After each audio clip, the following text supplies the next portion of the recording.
Speaker sir, सबसे पहले मैं आपका धन्यवाद करना चाहता हूं कि आपने मुझे लोकसभा में रीइंस्टेट किया।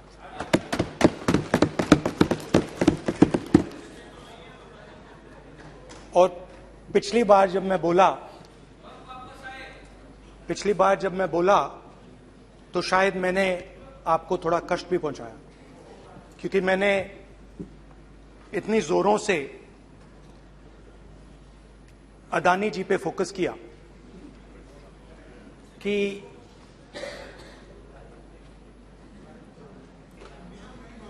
सीनियर नेता हैं, शायद उनको थोड़ा कष्ट हुआ। तो वो जो उनको कष्ट हुआ,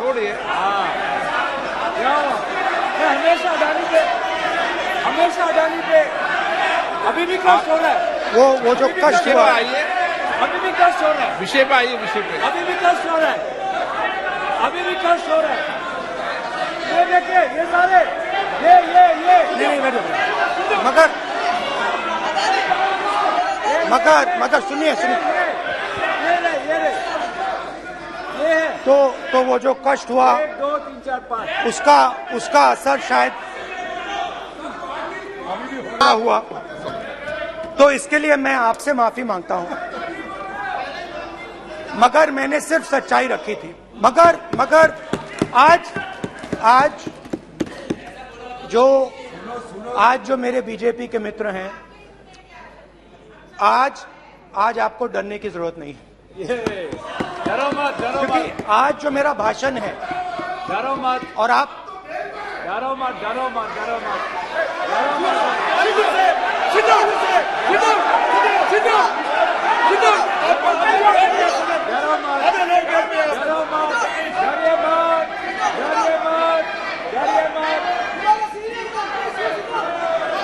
स्पीकर सर, अरे बैठे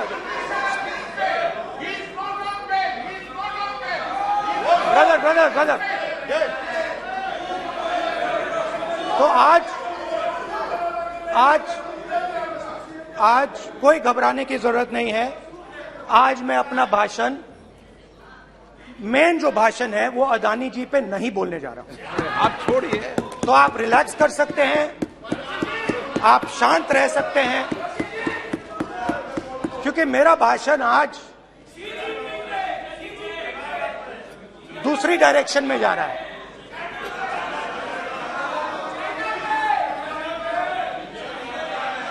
रूमी ने कहा था जो शब्द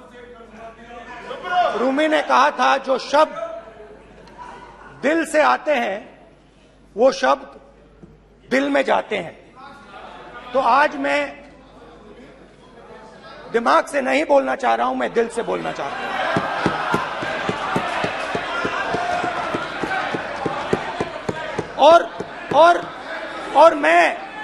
और मैं आज आप लोगों पर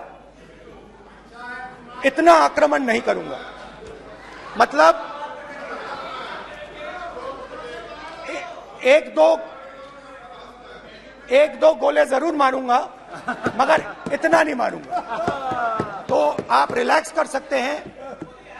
डरिए मत।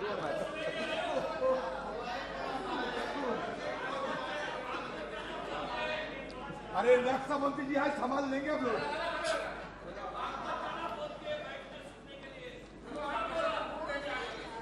पिछले साल 130 दिन के लिए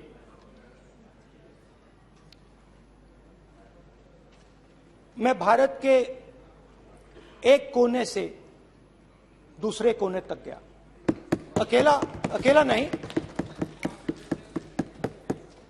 बहुत सारे लोगों के साथ।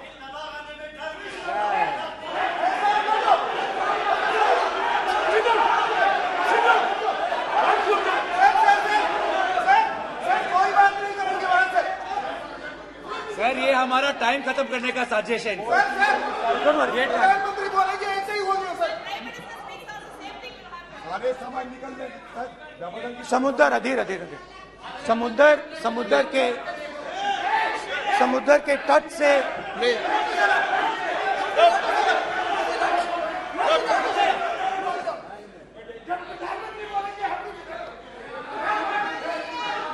माननीय सदस्य प्लीज प्लीज ऐसे धमकाने का बात की मत बोलो यहाँ पे। यहाँ पे बोलिए। आप उधर भी हाँ प्लीज।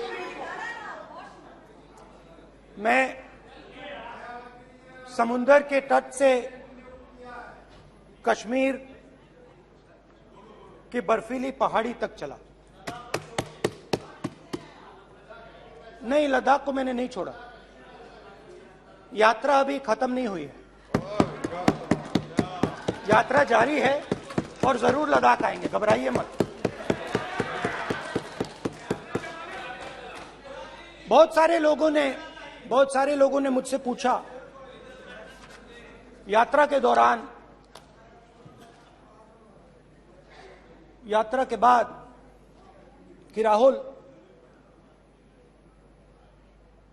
तुम क्यों चल रहे हो, क्या तुम्हारा लक्ष्य क्या है,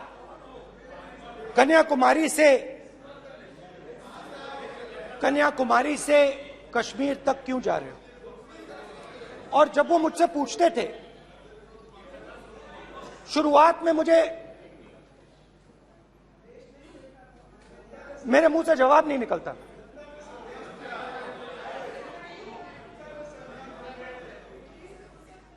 शायद मुझे ही नहीं मालूम था कि मैंने ये यात्रा क्यों शुरू की। जब मैं कन्याकुमारी से शुरू हुआ, मैं सोच रहा था मैं हिंदुस्तान को देखना चाहता हूं, समझना चाहता हूं, लोगों के बीच में जाना चाहता हूं, मगर गहराई से मुझे मालूम नहीं था।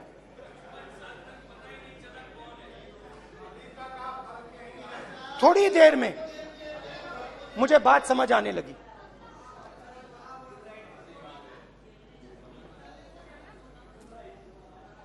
जिस चीज से मुझे प्यार था, जिस चीज के लिए मैं मरने को तैयार हूं, जिस चीज के लिए मैं मोदी जी की जेलों में जाने को तैयार हूं, जिस चीज के लिए मैंने 10 साल हर रोज गाली खाई, उस चीज को मैं समझना चाहता था। ये है क्या जिसने मेरे दिल को इतनी। भाई आप रनिंग कमेंट्री बंद करो, नहीं तो हम भी चालू करेंगे। सुनने का धैर्य रखो। जिस चीज ने मेरे दिल को इतनी मजबूती से पकड़ रखा था, उसको मैं समझना चाहता। शुरुआत में जैसे मैंने शुरू किया, सालों से मैं हर रोज 8-10 किलोमीटर दौड़ता हूं, तो मेरे दिमाग में था कि अगर मैं 10 किलोमीटर दौड़ सकता हूं तो 25 किलोमीटर चलने का क्या मतलब, कोई बड़ी बात नहीं है। ये मैंने सोचा था। आज मैं उस भावना को देखूं तो वो अहंकार था कि मैं ये कर सकता हूं, ये कुछ नहीं है। तो मेरे दिल में उस समय अहंकार था।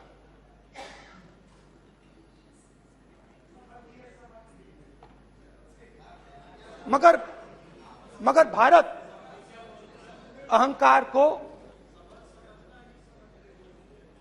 एकदम मिटा देता है, 1 सेकंड में मिटा देता है। तो हुआ क्या, 2-3 दिन में मेरे घुटने में दर्द शुरू हो गया। पुरानी इंजरी थी और जबरदस्त दर्द। हर रोज मैं उठूं और मेरे घुटने में दर्द, हर कदम में दर्द। तो पहले 2-3 दिनों में जो अहंकार था जो मतलब भेड़िया जो निकला था वो चींटी बन गई एकदम।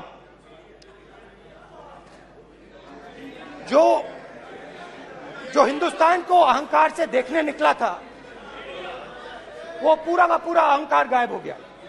और रोज मैं डर डर के चलूं कि क्या मैं कल चल पाऊंगा। ये मेरे दिल में डर था। और जब भी ये डर बढ़ता था, कहीं ना कहीं से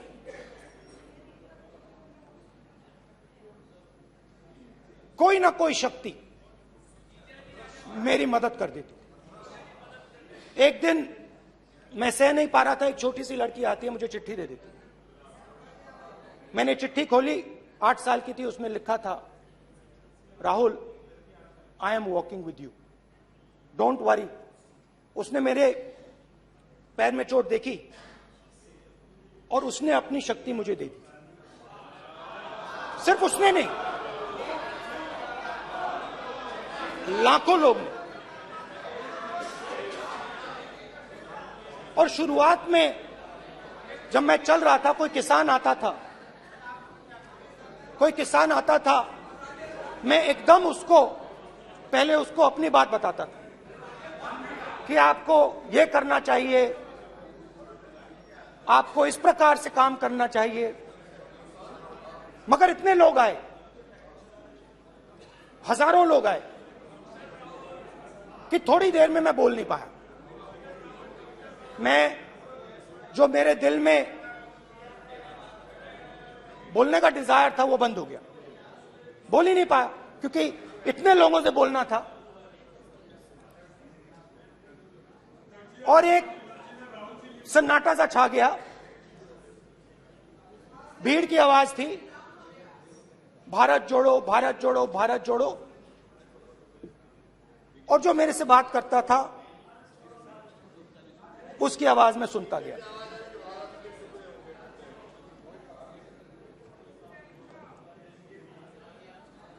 हर रोज सुबह 6 बजे से रात 7-8 बजे तक आम आदमी, गरीब, अमीर, बिजनेसमैन, किसान, मजदूर, सबकी आवाज।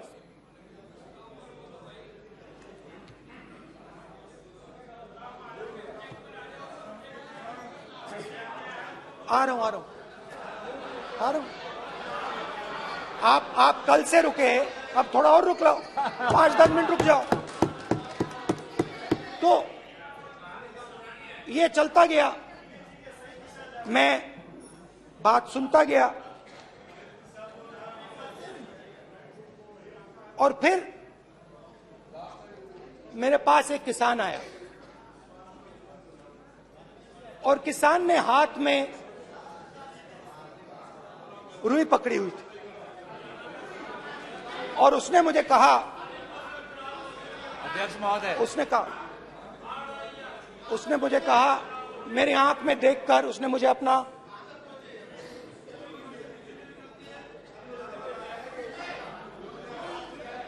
वो रुई का बंडल दिया और उसने कहा, राहुल जी, यही बचा है मेरे खेत का, यही बचा है और कुछ बचा नहीं है। मैंने उससे, जो मैं नॉर्मली सवाल पूछता था, भैया आपको बीमा का पैसा मिला, वो पूछा। बीमा का पैसा मिला, वो पूछा। और किसान ने मेरा हाथ पकड़ा। किसान मुझे कहता है कि नहीं राहुल जी, मुझे बीमा का पैसा नहीं मिला, हिंदुस्तान के बड़े उद्योगपतियों ने वो मुझसे छीन लिया। मगर इस बार बड़ी अजीब सी चीज हुई। जब मैंने किसान को देखा और वो मुझसे बोल रहा था, तो जो उसके दिल में दर्द था वो मेरे दिल में आया। जो उसके आंखों में शर्म थी जब वो अपनी बीवी से बात करता था, वो शर्म मेरी आंखों में आई।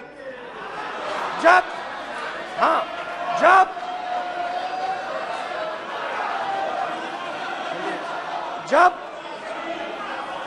उसकी जो भूख थी वो मुझे समझ आई। और उसके बाद यात्रा बिल्कुल बदल गई। मुझे भीड़ की आवाज नहीं सुनाई देती थी, मुझे सिर्फ उस व्यक्ति की आवाज सुनाई देती थी जो मेरे साथ बात कर रहा था। उसका दर्द, उसकी चोट, उसका दुख, मेरा दुख, मेरी चोट, मेरा दर्द बन गया। समझने की कोशिश करो।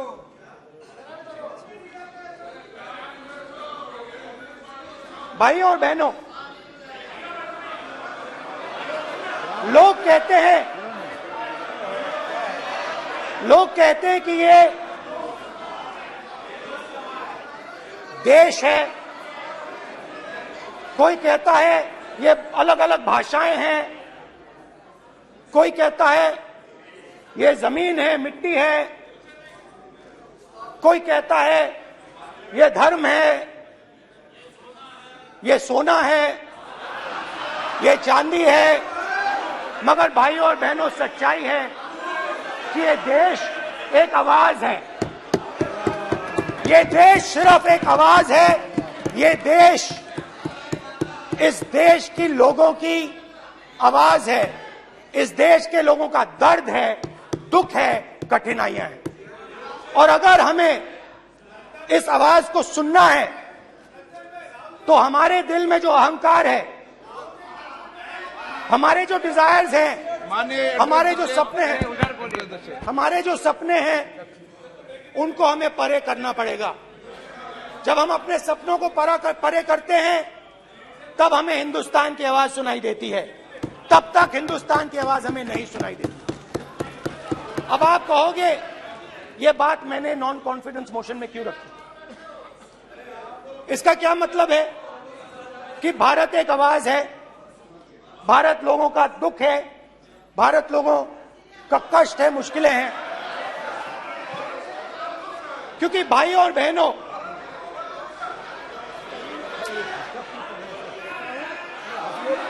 अध्यक्ष महोदय, अब पूरा सूद समेत जवाब तुमको मिलेगा। फिर पूरा सूद समेत जवाब देंगे सर। फिर आप हमें मत रोकेगा सर। अध्यक्ष महोदय, फिर आप हमें मत रोकेगा सर। आप हमें मत रोकेगा। फिर आप हमें मत रोकेगा। आप हमें मत रोकेगा। फिर आप हमको मत रोकेगा सर। हम सब देख रहे हैं, सब सुन रहे हैं, आप हमको फिर मत रोकेगा सर। तो स्पीकर सर, भारत एक आवाज है। भारत इस देश के सब लोगों की आवाज है। और अगर हम उस आवाज को सुनना चाहते हैं, हमें अहंकार को, नफरत को मिटाना पड़ेगा। स्पीकर सर, कुछ ही दिन पहले मैं मणिपुर गया। हमारे प्रधानमंत्री नहीं गए, आज तक नहीं गए, क्योंकि उनके लिए मणिपुर हिंदुस्तान नहीं है।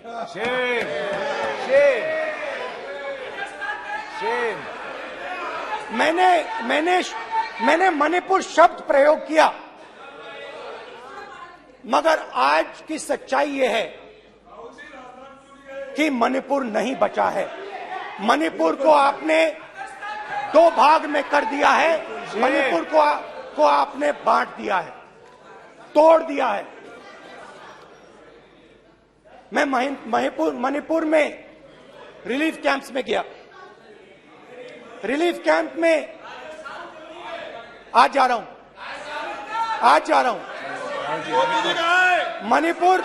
मणिपुर में रिलीफ कैंप में मैंने महिलाओं से बात की। ठीक है सर, अब आप मत रोकेगा। It's not fair. आप हमको मत रोकेगा। You tolerate this all this. Sir, Don't allow this. पूरा टाइम देंगे Don't, सर। sit down. पूरा टाइम देंगे। Yeah. Why you all this hooligan? कल देखेंगे, कल देखेंगे, कल देखेंगे। प्रधानमंत्री बात नहीं करेंगे सर, प्रधानमंत्री की बात नहीं करेंगे सर ऐसे।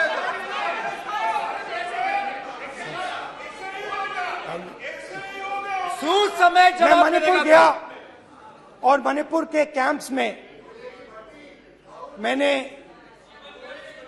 महिलाओं से बात की,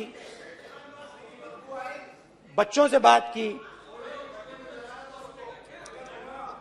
जो हमारे प्रधानमंत्री जी ने आज तक नहीं किया। एक महिला मुझे कहती है, मैंने उनसे पूछा, बहन क्या हुआ आपके साथ? What's this? सर ऐसा होगा सर, एक एक मंत्री बोल रहे हैं, कल आप बोले एक एक मंत्री खड़े होके बोल रहे हैं, एक एक मंत्री खड़े होके ऐसे कर रहे हैं। एक एक मंत्री खड़े होंगे तो पूरे सांसद खड़े होंगे यहाँ पे, पूरे सांसद खड़े होंगे यहाँ पे। बैठे नहीं है, चुपचाप करिए कल, पूरे सब खड़े होंगे, पूरे सब खड़े होंगे सर। कल कांग्रेस पार्टी ने पूरा देश खड़ा होगा आपके खिलाफ, तो पूरा देश कल आपके खिलाफ खड़ा होगा। मैं बहुत सारी महिलाओं से बात किया, मगर मैं आपको दो उदाहरण देना चाहता हूं। एक महिला मुझे कहती है, मैंने कहा क्या हुआ तुम्हारे साथ? कहती है, मेरा छोटा सा बेटा, महिला का सम्मान करें प्लीज, ये सम्मान। एक ही बच्चा था मेरा, कोई शर्म कर लो गल एक ही बच्चा था मेरा, मेरे सामने, मेरे आंखों के सामने उसको गोली मारी है। मैं पूरी रात, आप सोचिए, आप अपने बेटे के बारे में, बेटों के बारे में सोचिए, मैं पूरी रात उसकी लाश के साथ लेटी रही। झूठ नहीं, झूठ आप बोलते हो, झूठ मैं नहीं बोलता हूं। मैं पूरी रात उसकी लाश के साथ लेटी रही और फिर मुझे डर लगा, मैंने अपना घर छोड़ दिया, जो भी मेरे पास था वो मैंने छोड़ दिया। मैंने उनसे पूछा, कुछ तो लाई होगी? कहती है, नहीं, सिर्फ मेरे जो कपड़े हैं ये मेरे पास हैं। और फिर इधर उधर ढूंढती है और एक फोटो निकालती है और मुझे कहती है, यही मेरे पास अब बची है।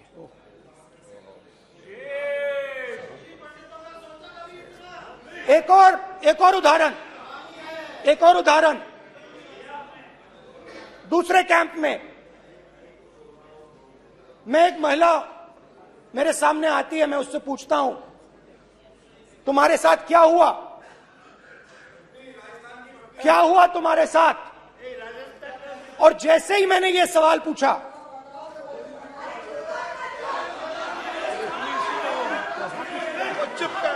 जैसे ही मैंने ये सवाल पूछा, आप महिला का दर्द नहीं सुन सकते, महिला का दर्द नहीं सुन सकते, महिला का दर्द सुनने का आपका धैर्य नहीं है, महिला का दर्द नहीं सुन सकते, महिला का दर्द नहीं सुन सकते। जैसे ही मैंने उससे ये सवाल पूछा, बैठो, जैसे सर, प्लीज सर,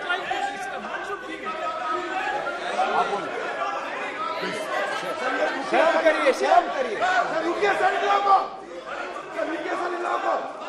जैसे ही मैंने उससे सवाल पूछा, तुम्हारे साथ क्या हुआ, शर्म नहीं है तेरे को?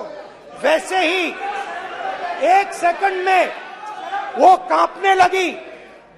उसने अपने दिमाग में वो दृश्य देखा और वो बेहोश हो गई। मेरे सामने कांपती हुई बेहोश हो गई। तो ये मैंने आपको सिर्फ दो उदाहरण दिए हैं। स्पीकर सर, इन्होंने मणिपुर में हिंदुस्तान की है, सिर्फ मणिपुर की नहीं, हिंदुस्तान है। इनकी राजनीति ने मणिपुर को नहीं, हिंदुस्तान को मणिपुर में मारा है। हिंदुस्तान का मणिपुर में।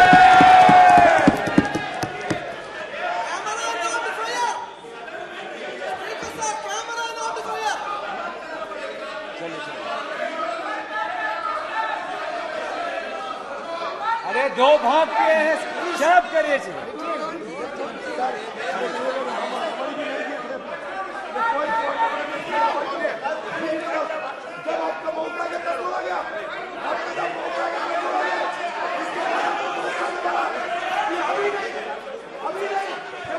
माननीय सभी सदस्यों से कहूंगा शांति रखें, प्लीज प्लीज।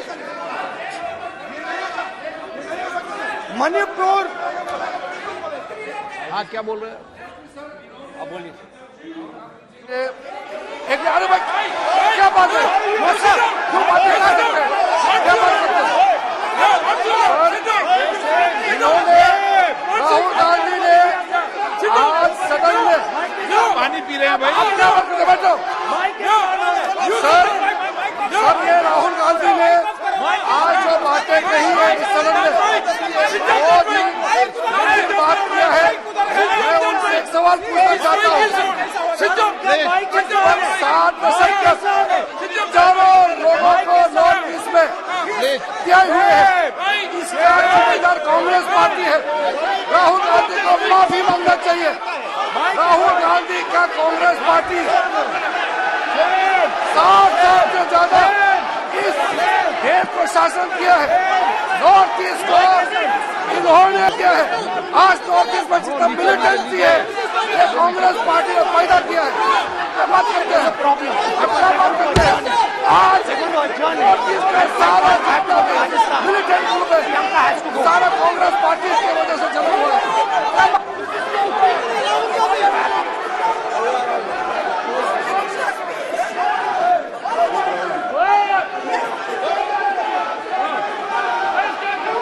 ओके बैक, आजा back back back back back back back back Hemant सबको पीछे ले आओ।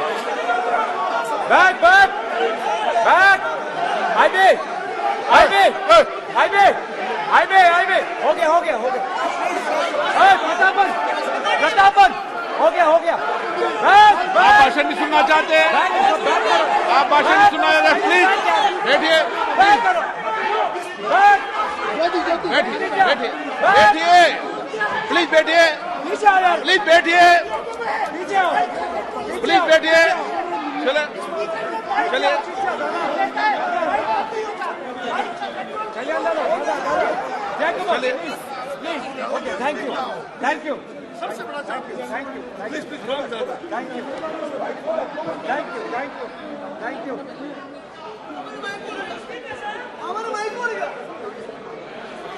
एक मिनट बैठिए एक मिनट प्लीज प्लीज बैठिए प्लीज बालू जी प्लीज बालू जी प्लीज एक मिनट प्लीज बैठिए। माननीय सदस्यगण, ऐसे नहीं सकते। जिस तरीके का व्यवहार आप टेबल पर आकर कर रहे हैं इस तरीके से सदन नहीं चलेगा। ये तरीका ठीक नहीं है। जब मैंने किसी को कहा है तो कहा है, ऐसे सदन नहीं चलेगा।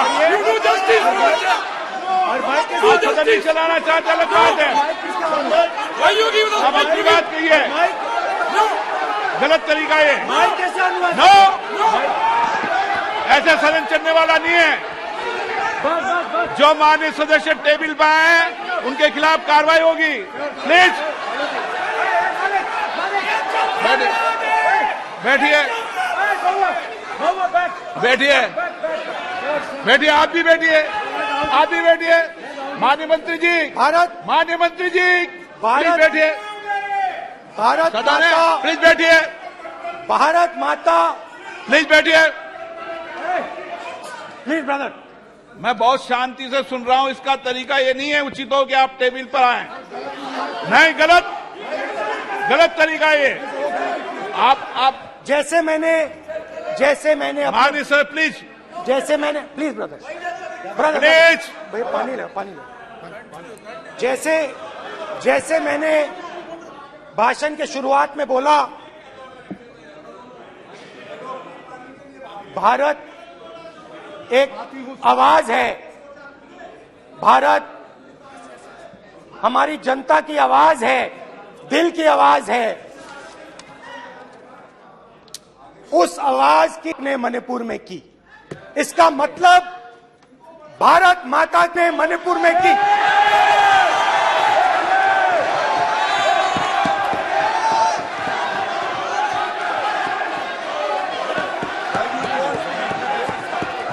भारत माता को आपने मणिपुर के लोगों के मारा, आपने मणिपुर के लोगों को मारकर भारत की है। आप देशभक्त नहीं हो, आप देश प्रेमी नहीं हो, आप मणिपुर में की। प्लीज एक मिनट प्लीज बैठिए, प्लीज बैठिए। अब सवाल आप उठता है, बैठना चाहते नहीं बैठना चाहते, आप बैठना चाहते नहीं बैठना चाहते, इसीलिए आपके मणिपुर में नहीं जा सकते बैठिए आप हैं, क्योंकि उन्होंने प्लीज देश की हत्या की है। मणिपुर में हिंदुस्तान, भारत माता, मणिपुर के लोगों के दिल में। प्लीज एक मिनट बैठिए आप, तो सवाल उठता है, एक मिनट बैठिए, एक मिनट आप भी विराजे, आप भी विराजो, आप बैठिए सही, नहीं बैठिए रहने दो आप बैठिए आप प्लीज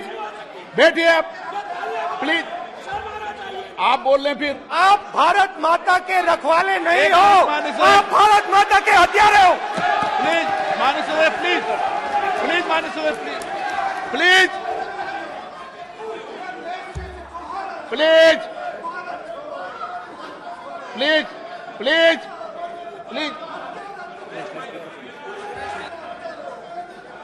देखिए माननीय सदस्यगण, प्लीज माननीय सदस्यगण, भारत मां हमारी मां है, हमें सदन में बोलते समय संयम बरतना चाहिए। मेरा अपनी मां की हत्या की बात कर रहा हूं, मैं मणिपुर में अपनी मां की हत्या की बात कर रहा हूं, मैं आदर से बोल रहा हूं। आपने मेरी मां की हत्या की मणिपुर में। एक मेरी मां यहां बैठी है, दूसरी मां को आपने मणिपुर में मारा है।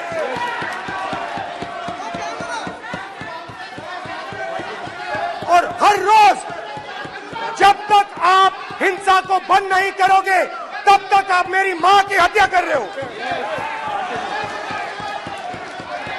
हिंदुस्तान की सेना मणिपुर में एक दिन में शांति ला सकती है, हिंदुस्तान की सेना का प्रयोग नहीं कर रहे हो, क्योंकि आप हिंदुस्तान को मणिपुर में मारना चाहते हो।